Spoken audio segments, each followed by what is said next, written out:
السلام عليكم ورحمة الله وبركاته. بسم الله الرحمن الرحيم. الحمد لله رب العالمين. اللهم صل وسلم وبارك على رسولك وحبيبك سيدنا محمد وعلى آل وأصحاب سيدنا ومولانا മുഹമ്മദ്. വിശുദ്ധ ഇസ്ലാം അത് വൃത്തിക്ക് വളരെയധികം പ്രാധാന്യം നൽകുന്ന മതമാണ്. അന്നല്ലാഹു മിനൽ ഈമാൻ, വൃത്തി ശുദ്ധി എന്നുള്ളത് ഈമാനിൻ്റെ ഭാഗമാണെന്ന് നമ്മെ പഠിപ്പിക്കപ്പെട്ടിട്ടുണ്ട്.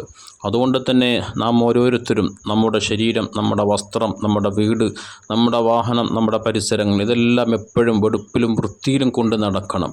ഒരിക്കലും മറ്റുള്ളവർക്ക് പ്രയാസപ്പെടുന്ന രൂപത്തിലുള്ള മോശപ്പെട്ട വാസനയോ അതല്ലെങ്കിൽ മോശപ്പെട്ട രൂപത്തിലുള്ള നമ്മുടെ വസ്ത്രവിധാനങ്ങളോ നമ്മൾ കാണുമ്പോൾ തന്നെ ഒരു വിരൂപിയായി തോന്നുന്ന രൂപത്തിലുള്ള കോലത്തിൽ നമ്മുടെ ഹെയർ സ്റ്റൈലോ മറ്റോ അതൊന്നും നമ്മൾ ചെയ്യാൻ പാടില്ല. എപ്പോഴും നല്ല വെടുപ്പിലും വൃത്തിയിലുമായിരിക്കണം വിശ്വാസി ഉണ്ടാവേണ്ടത്. അതിനെതിരെ പ്രവർത്തിക്കുക എന്നുള്ളത് ഈമാനിന് തന്നെ കളങ്കപ്പെടുത്തുന്ന കാര്യമായിട്ടാണല്ലോ വിശുദ്ധ ഇസ്ലാം നമ്മോട് ഓർമ്മപ്പെടുത്തിയത്. അതുകൊണ്ട് തന്നെ ആ വിഷയത്തിൽ നാം വളരെയധികം ജാഗരൂകരാകണം.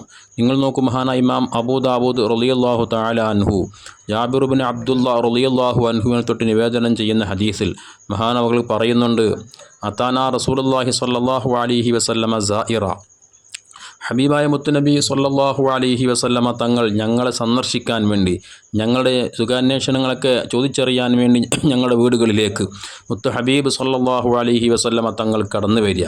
അങ്ങനെ വന്നു നോക്കുമ്പോൾ ഞങ്ങളിൽപ്പെട്ട ഒരാളെ മുത്തു ഹബീബ് സ്വല്ലല്ലാഹു അലൈഹി വസല്ലമ തങ്ങൾ കാണുന്നത് എങ്ങനെയാണ്? ഫറആ റജുലൻ ശഅസൻ ഖദ് തഫറക ശഅറുഹു, അയാൾ അദ്ദേഹത്തിൻ്റെ മുടിയൊക്കെ ഇങ്ങനെ വാരി ചെയ്യാതെ എണ്ണ ചേച്ചൊന്നും ഒതുക്കാതെ അതിങ്ങനെ പാറി പറന്നിട്ട് അതങ്ങോട്ടും ഇങ്ങോട്ടും ഇങ്ങനെ പാറി നടക്കുന്ന രൂപത്തിൽ ഒരു വൃത്തിഹീനമായ രൂപത്തിലാണ് അദ്ദേഹത്തെ റസൂലുള്ളാഹി സ്വല്ലല്ലാഹു അലൈഹി വസല്ലം തങ്ങൾക്ക് കാണാൻ സാധിച്ചത്. അദ്ദേഹം വേണ്ട രൂപത്തിൽ ആ മുടി വൃത്തിയാക്കി വെച്ചിട്ടില്ല. മുടി വളർത്തിയിട്ടുണ്ട്, പക്ഷെ വളർത്തുമ്പോഴും അതിൻ്റെതായിരിക്കുന്നൊരു ഭംഗിയോടുകൂടെ വളർത്തണമല്ലോ. അദ്ദേഹം അത് ചെയ്തിട്ടില്ല. ഈ രൂപത്തിൽ കണ്ടപ്പോൾ മുത്തുനബി സ്വല്ലല്ലാഹു അലൈഹി വസല്ലം തങ്ങൾ അദ്ദേഹത്തോട് പറയുന്നുണ്ട്, അമാ കാന യുസക്കിനു ഹാദാ മാ യജിദു റഅ്സഹു, ഇദ്ദേഹത്തിൻ്റെ തല, അദ്ദേഹത്തിൻ്റെ മുടി അത് ഒതുക്കാൻ പറ്റി അദ്ദേഹത്തിനൊന്നും കിട്ടിയില്ലേ? എണ്ണ തേച്ചിട്ട് ഒരു ചീർപ്പ് കൊണ്ടൊക്കെ വാർന്ന് ഒതുക്കുക എന്നുള്ളത് അത് വേണ്ടതല്ല. എന്താ ഇയാൾ ചെയ്യാത്തതെന്താ? ആ രൂപത്തിൽ മുത്തുനബി സ്വല്ലല്ലാഹു അലൈഹി വസല്ലം തങ്ങൾ അദ്ദേഹത്തോട് പറഞ്ഞതായി കാണാൻ കഴിയും. അതേസമയം മുത്തുനബി സ്വല്ലല്ലാഹു അലൈഹി വസല്ലം തങ്ങൾ വേറൊരാളെ കാണുന്നുണ്ട്. അയാൾ വസ്ത്രമാകെ മുഷിഞ്ഞിട്ടുണ്ട്, ചളി പുരണ്ടിട്ടുണ്ട്. ഇത് കണ്ടപ്പോൾ മുത്തുനബി തങ്ങൾ ചോദിക്കുന്നുണ്ട്, ഇദ്ദേഹത്തിന് ആ ചളി പുരണ്ട വസ്ത്രമൊന്ന് കഴുകി വൃത്തിയാക്കി ശുദ്ധിയാക്കി ധരിച്ചുകൂടെ? എന്തിനാണ് ഇങ്ങനെ നടക്കുന്നത്?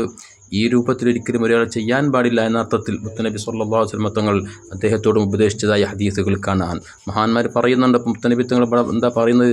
വ്യക്തമായും ഓരോ മനുഷ്യൻ്റെയും ശരീരത്തിലുള്ള ഓരോ വസ്തുക്കളും, അവൻ്റെ വസ്ത്രം, അവൻ്റെ മുടി, അവൻ്റെ നഖം തുടങ്ങിയിട്ടുള്ള എല്ലാ വസ്തുക്കളും വളരെ വൃത്തിയിലും വെടുപ്പിലുമായിരിക്കണം കൊണ്ടു നടക്കേണ്ടത്. അതിനെതിരെ ചെയ്യുക എന്നുള്ളത് നലാഫത്തിന് ശുദ്ധീകരണത്തിനെതിരായതുകൊണ്ട് തന്നെ അത് ഈമാനിന് തന്നെ കളങ്കം വരുന്ന കാര്യമായി തീരും. പ്രത്യേകം ശ്രദ്ധയോടുകൂടെ ആയിരിക്കണം വിശ്വാസി ജീവിക്കേണ്ടത്. അല്ലാഹു തആല വലിയ ഭംഗിയുള്ളവനാണ്, ഭംഗിയെ അവൻ ഇഷ്ടപ്പെടുന്നു എന്ന് മുത്തുനബി തങ്ങൾ പറയുന്നുണ്ട്. അതുകൊണ്ട് തന്നെ എപ്പോഴും വെടുപ്പിലും വൃത്തിയിലും നല്ല ഭംഗിയിലുമായിരിക്കണം വിശ്വാസികൾ ജീവിക്കേണ്ടത്. കാരുണ്യവാനായ റബ്ബ് മുത്ത് ഹബീബ് സ്വല്ലല്ലാഹു അലൈഹി വസല്ലം തങ്ങളുടെ നിർദ്ദേശങ്ങളൊക്കെ പൂർണ്ണമായും പാലിച്ചുകൊണ്ട് വെടുപ്പിലും വൃത്തിയിലും ജീവിച്ച് ഈമാനോടെ ജീവിച്ച് മുഅ്മിനായി മരിക്കാനുള്ള തൗഫീഖ് അല്ലാഹു നമുക്കൊക്കെ തരട്ടെ. ആമീൻ. അസ്സലാമു അലൈക്കും വറഹ്മത്തുള്ളാഹി വബറകാതുഹു.